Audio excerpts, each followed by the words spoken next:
All right there guys, welcome to another fishing adventures, and it's blooming freezing today. I'm up at Redwood Park. I was intending to do a method feeder feature on the Ark Lake, but that's completely frozen over. They were frantically breaking the ice this morning because they've put a match on there as well. But I've got onto the Lagoon Lake. The last three pegs, 11, 12 and 13, are ice free so far. So what I'm going to do is I'm just going to go through a very, very short winter method feeder session. Okay, the weather has been freezing, I'm not going to lie. It's been -2 for the last 2 or 3 nights, every single night, which is why everything is frozen solid. So let's go through the gear.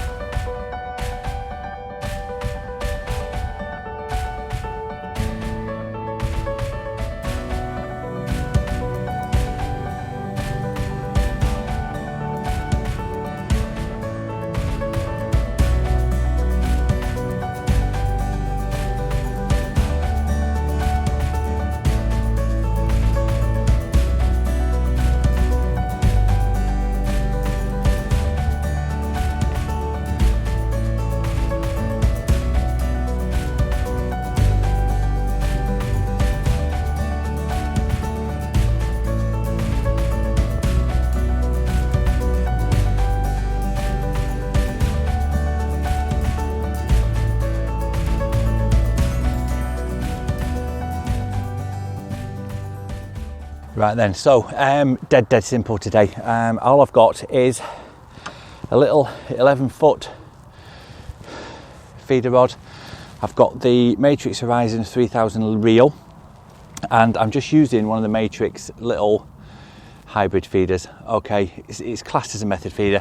The beauty of this is that it won't leave a massive amount of bait in your swim like a method feeder does. If you've seen the underwater films that I've done with the methods in the tank and stuff, the method leaves a big footprint of bait.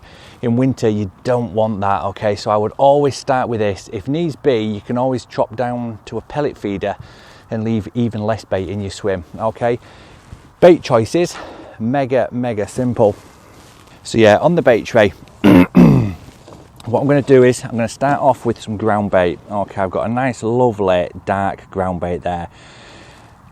And I use dark in winter because the water is dead clear. I mean, as you can see down there, it is pretty clear. It's a funny green colour, but still clear. So I've got this lovely dark ground bait, okay, and that is what I'm going to mould into the feeder.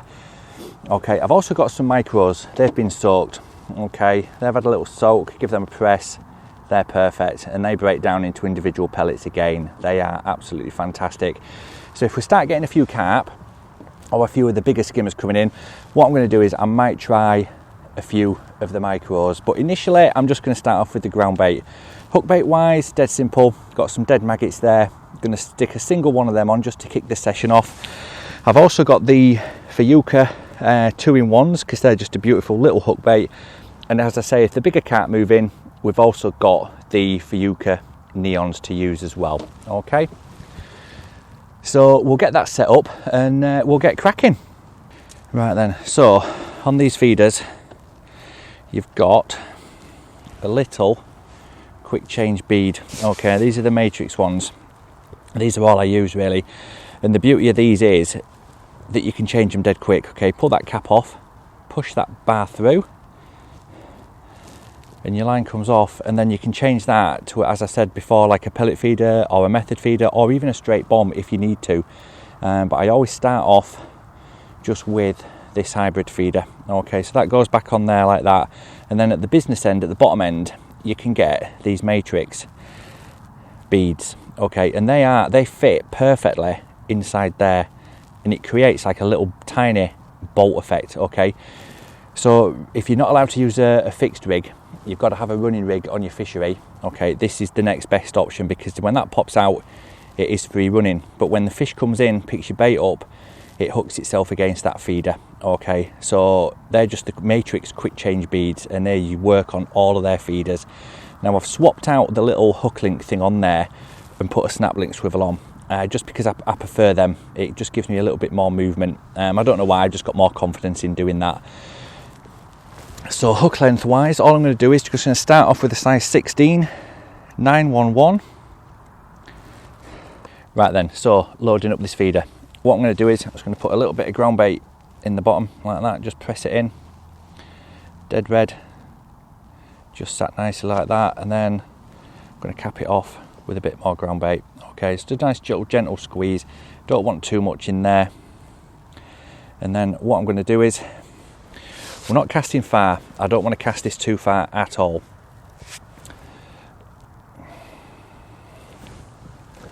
Right then, so what we're going to do is we're going to start off just fishing about a third of the way out. Okay, so I can just give this a nice little lob out.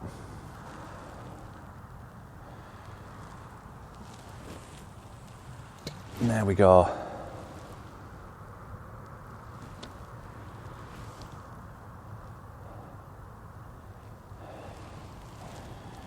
And that rod down, just tighten up to that. Got to be a little bit careful with the ice, but the weight of the feeder, it is coming through the ice, so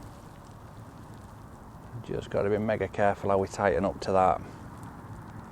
Just let that come back, and then it's just a matter of waiting. Some fisheries you'll get bites within 3 or 4 minutes.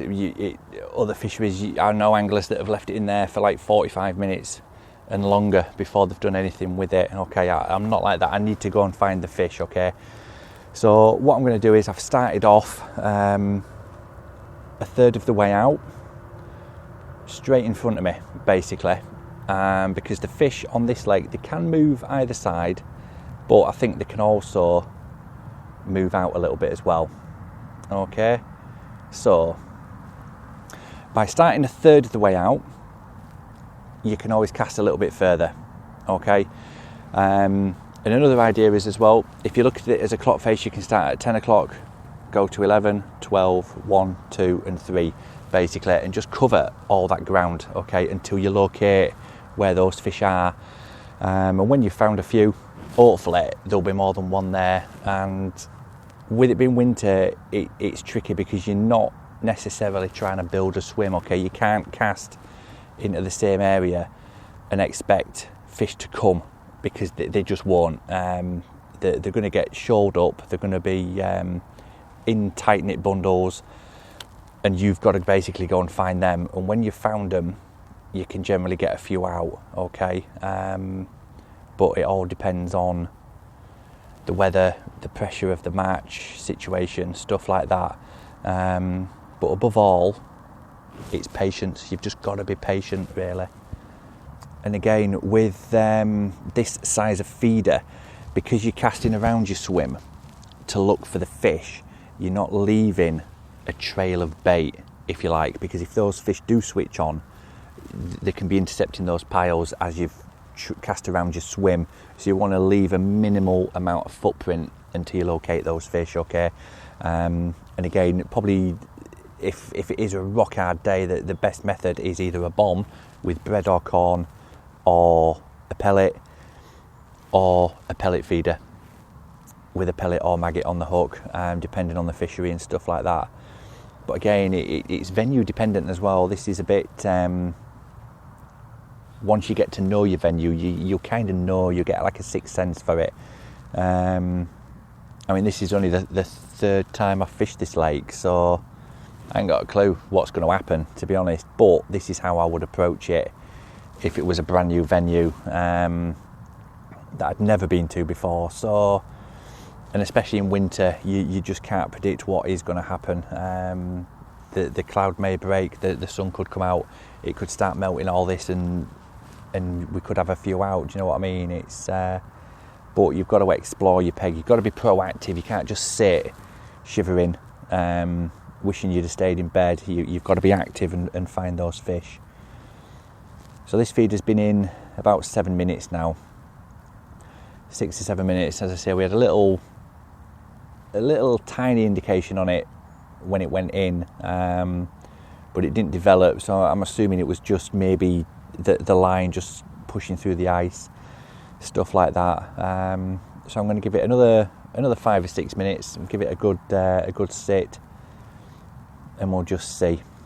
Just keeping a really, really slack tip as well, and whenever I'm casting, because this ice is really, really thin, As soon as that feeder is hitting, I'm burying the rod tip as well, just to help get that line under the little coating of ice, and that'll just help pick up on any little bites that we might get. I've just changed hook bait onto one of the white 2-in-1s, just to see if that won't respond a little bit better.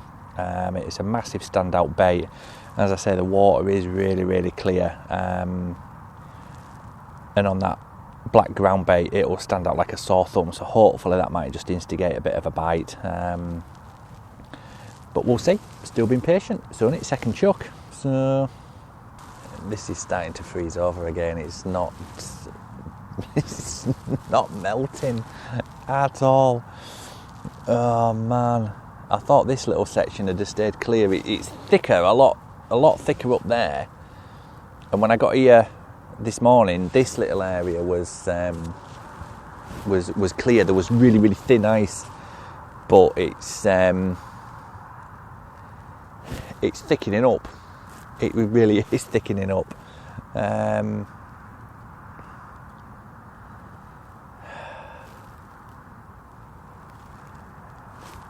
Decisions. It's only really early anyway, so I'm not going to worry too much, but hey dear, ice has got a lot more solid. It's I'm having trouble now getting the line down through that ice, unfortunately. Yeah, I don't think there's much point in trying to get it through that thicker ice out there. It's just too bad. So what I'm going to do is I'm going to come in short and just see, give that a light dust in, just with a few micros on. A good squeeze.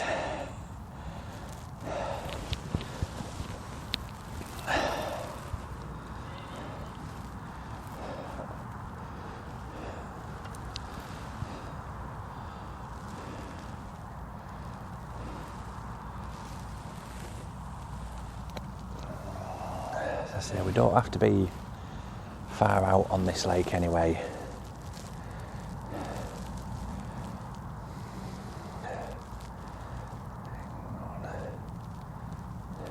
That's better.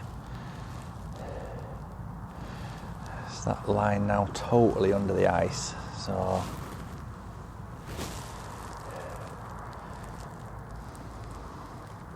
there we go.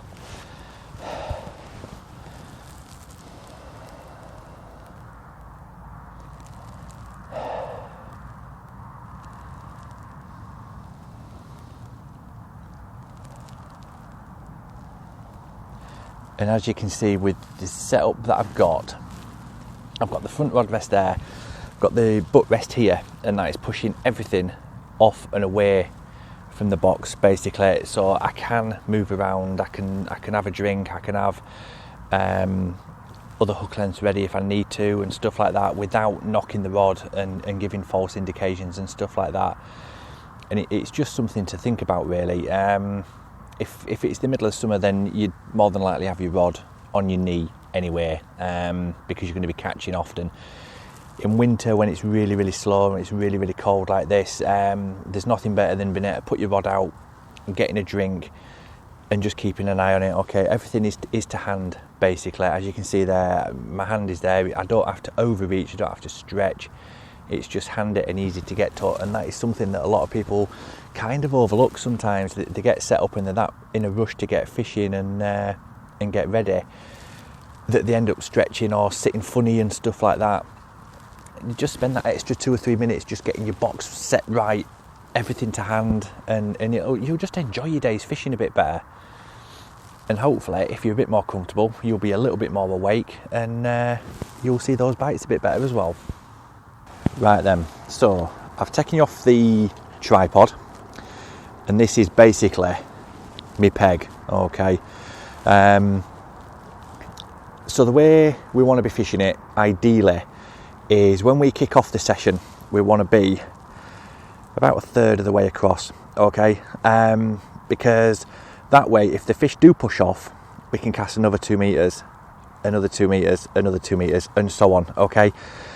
If we went straight over to the far bank straight away, any fish that are going to be in here are going to get disturbed when we're bringing that feeder back through, okay? And that's going to push them left or right.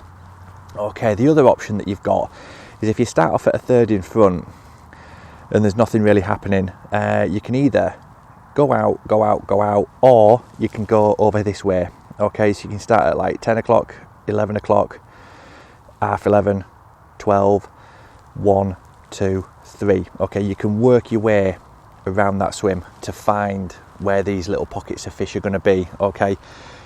Now, with it being winter, they're going to be looking for cover. So if you've got any weed beds or anything like that, they're going to be a good place to target. But I wouldn't target them straight away, okay? Because if the fish are out in open water and you start to bag a few, say halfway, and they get a bit skittish, they're going to back off.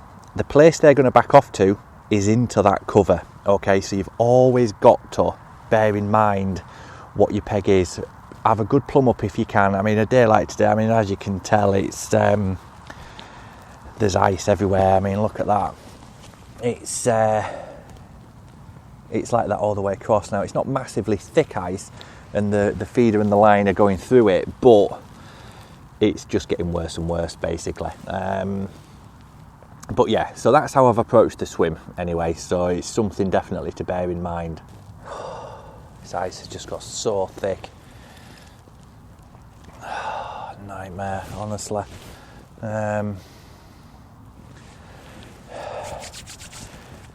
It's just going to be impossible now to see any bites or indications. It's thickening up, that's the trouble.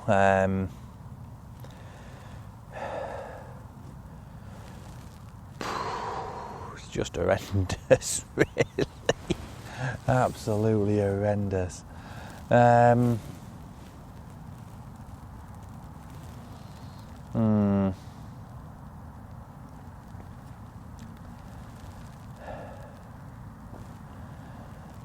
Yeah, the line's not even, it's sitting on top of the ice, so I can't sink that line, so it's just going to be a total nightmare, really. I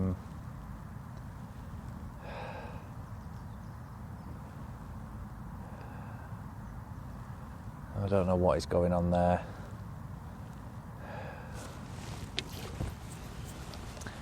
I really don't. Yeah, I think that was just hooked up on the ice. It's difficult getting through it.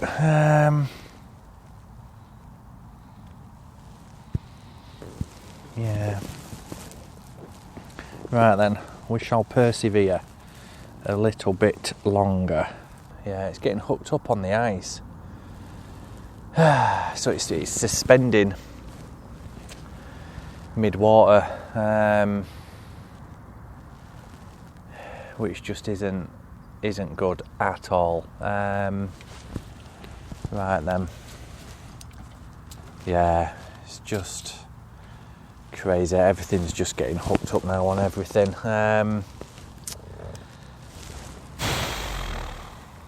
So it's just making it incredibly hard to present a bait how we want it presenting, really, which is on the deck, obviously, with a feeder. So I'm literally just going to drop that in there where I dragged that feeder through the last time. Hopefully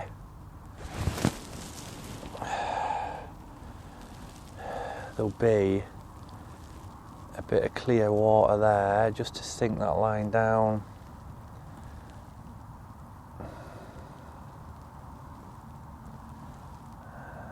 And there we go. Hopefully that will now be presenting on the deck. Yeah, the problem I've got now is the ice that is beyond a third of the way out is too thick for the line to cut through, which is what it was doing earlier. So it's going in, but because the line's not sinking, it's suspending the feeder mid-water, and we just don't want that at all. So I'm very, very limited as to what I can actually do now. So I've gone literally a third of the way out, maybe a quarter of the way out, to be honest. Where I've dragged the feeder back through, it's cut the ice so that I've managed to get the line under the ice at least. So I know that feeder is on the deck, and we'll just have to see. But it is it's getting colder, to be honest. I was hoping it would warm up. It's nearly 12 o'clock, so just not a good day to do feeder fishing, I'm afraid. The other option like this, if you do come out and your lake is frozen, is just get your pole out, break some ice, make a couple of channels and just fish it if you can, and just fish with maggots, natural baits, and just fish for bites basically. Alright there folks, thank you very much for watching. As you can tell, it is still freezing cold. It's coming up to 12:30. The problem that I've got is the ice is clearing where I'm casting, but it's freezing straight back over. I've tried clearing it as best as I can, and it's just freezing over. On 3 or 4 of the casts, the feeder was actually hanging in the ice. The line was hooking into the ice, and the feeder was just hanging there and freezing instantly. So it's unfishable, unfortunately. But having said that, I've covered the basics and how I approach a winter session, so I really hope that you've got some value from it and that you've got some hints and tips that you can incorporate into your own fishing, or just a different approach, just to really get you thinking more about your swim and how you approach it, especially in winter. Okay, so if you have got any benefit out of this and you want to see more videos like this going into a little bit more depth, give it a thumbs up. Only a loser hits the thumbs down. Get hitting that thumbs up. And I want to hear some comments as well. If this video gets 100 likes and 25 comments telling me what you want to see next, whether it be pole, bomb fishing, feeder fishing, whatever, let me know in the comments below and I'll get something sorted out. Thank you very, very much for watching. Stay tuned, plenty more to come. Tight lines, everyone.